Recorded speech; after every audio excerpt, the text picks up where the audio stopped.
पाकिस्तानी मारूफ अदाकारा सारा खान ने पाकिस्तान के मारूफ गुलकार से मंगनी कर ली।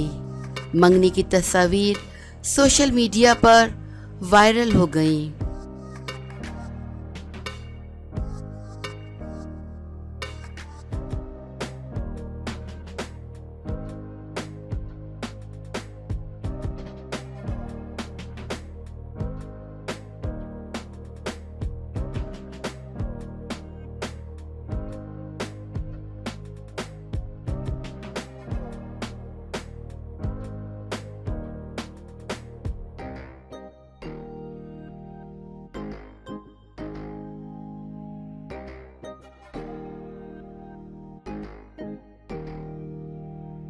पाकिस्तानी गुलकार फलक शब्बीर ने अदाकारा सारा खान से मंगनी कर ली है।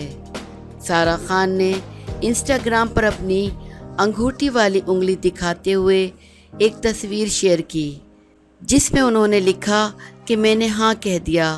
बादअज़ा सारा खान ने एक और तस्वीर शेयर की, जिसमें गुलकार फलक शब्बीर एक घुटने पर बैठकर सारा खान को प्रपोज कर रहे हैं। फलक शब्बीर ने भी अपने इंस्टाग्राम अकाउंट पर मंगनी के हवाले से तस्वीर शेयर की है।